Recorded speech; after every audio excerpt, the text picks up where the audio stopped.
if you've been struggling to learn a particular concept for so long, try studying it again, this time with music. One of the hardest parts of being a student is writing exams.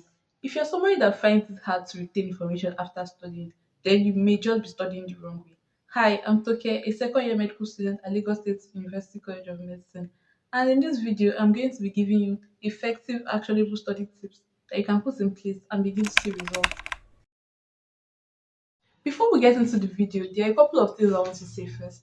Firstly, I just want to let you know that you are capable of doing whatever you put your mind to. Don't let your brain stop you from unlocking your full potential. Believe me, you can do it if you decide to do it. And secondly, I just want to say, at this point, forget about everyone else. The reason why you're watching this video is because you want to learn effective study tips for yourself. Forget about what works for others. You need to focus on yourself. Let me give a personal example. The mistake I made when I was in 100 level was I tried to study like everyone else. I would go to the quiet library, spend hours there studying, and at the end, I realized that I did not remember anything. Like, I just wasted my time. After I stopped going to the library and I started staying in my room, listening to music, singing out aloud while reading, I started remembering things a lot better. Like, my retention of information just skyrocketed. So basically, I want to tell you that the fact that something works for your friends does not mean it is the right tip for you. So focus on what works for you. Even with the tips that I'm going to be giving in this video, if any of them does not work for you, please discard that tip and focus on what works for you. Now let's get into the main video. First tip I want to give is start early. Procrastination is a thief of time. Start as soon as you can because starting early reduces cramming, especially if you're a medical student who needs to actually know the material for your future as a doctor.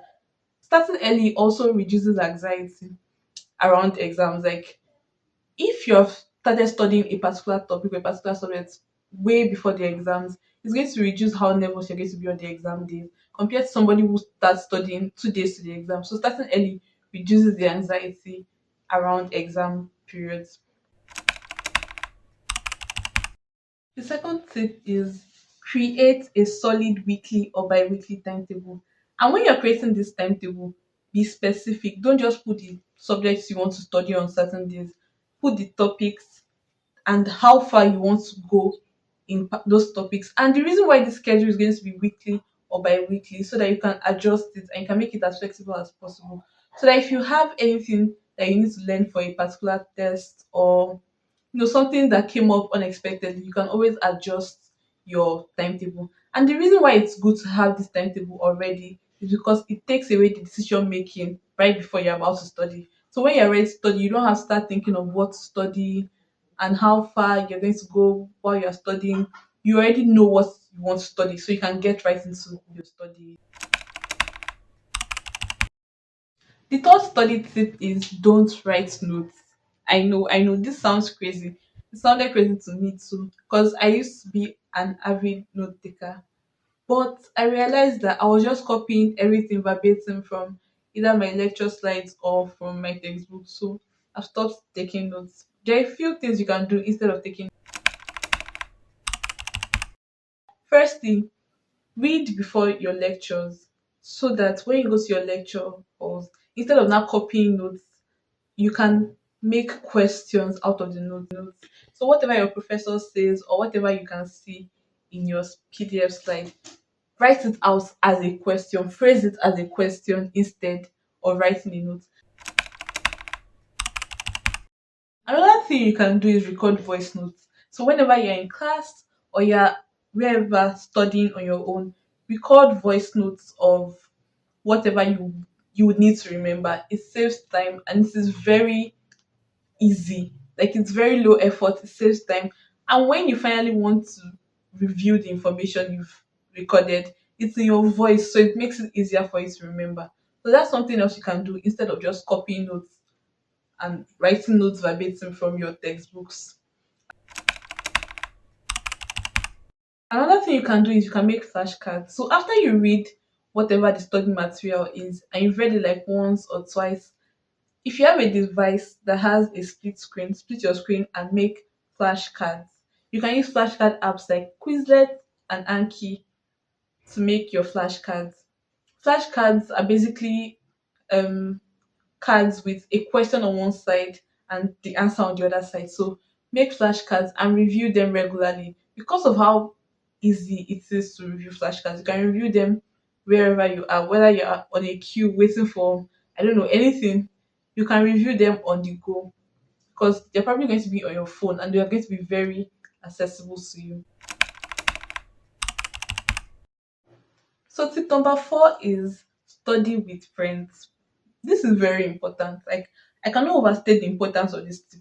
The reason why it is important to study with friends is because it reduces procrastination, provides encouragement for you, and whatever you learn while you study with friends, you're more likely to remember it because it was probably a fun atmosphere when you learned it. So you're going to remember that date. You're going to remember that information that you learned while you're studying with friends. So this is a very good tip. It's just, I'm not saying you should study like from the same notebook or from the same PDF at the same time. I'm saying just exist in the same space as your friends. It's going to help you. It's also going to increase your endurance for longer periods of study.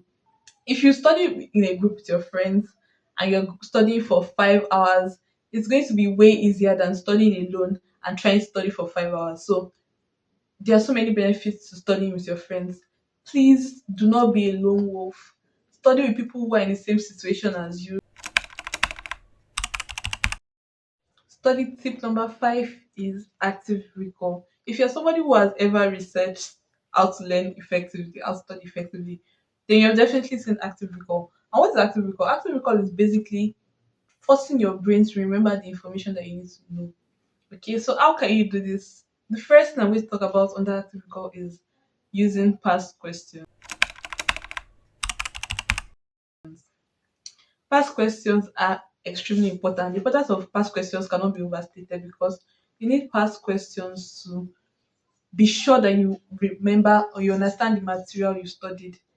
If you don't practice with past questions, you're basically assuming that you retained that information.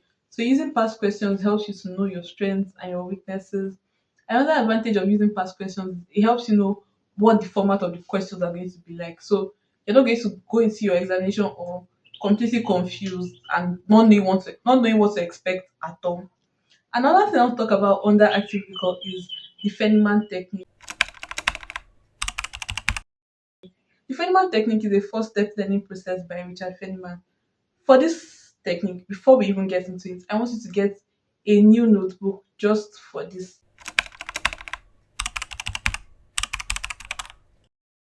The first step of the Feynman technique is selecting a concept you want to learn. This is very easy. You have your syllabus, select the topic you need to learn.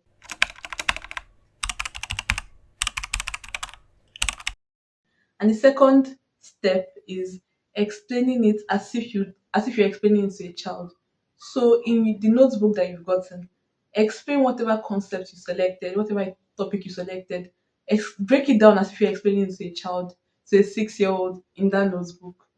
Explain it, simplify it as much as possible in the notebook.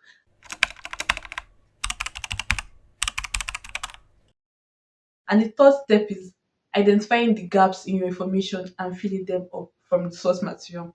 So after you've simplified the topic as much as you can in your notebook, go over it again and see where you have gaps in your information.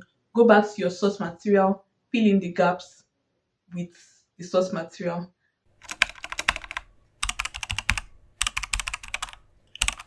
Then step 4, the final step, is further simplifying it and creating analogies or mnemonics. The fourth step, after you've identified the gaps in your knowledge and you now have a better understanding of where your weak points are, you're going to further simplify it and then you create analogies. Analogies are basically situations that are related to whatever topic you're studying. And then mnemonics. Mnemonics are like acronyms that you use to remember a long list of things that you don't want to forget. For instance, if you're trying to learn the names of all the bones of the wrist, there's a mnemonic for that. Scully left the party to take Kathy home. And the mnemonic is an easy, fun way to remember the names of all 8 bones of the wrist, which are scaptate, lunate, triquetrum, pisiform, trapezium, trapezoid, capitate, and amid. This is very important, especially as a medical student, because there are a lot of things that you're going to need to learn, and you're going to need to know every one of them. Mnemonics are very important for those kind of things. Tip number 6 is music, and this is a personal favorite. If you've been struggling to learn a particular concept for so long, try studying it again, this time with music. Music changes the game, like it changes everything. And I know that there are some people that cannot study with any sort of background noise, and that's fine too. If you're one of those people, move on from this tip. Don't try to study with music just because I'm saying so. Tips you should know, however, if you're going to be studying with music.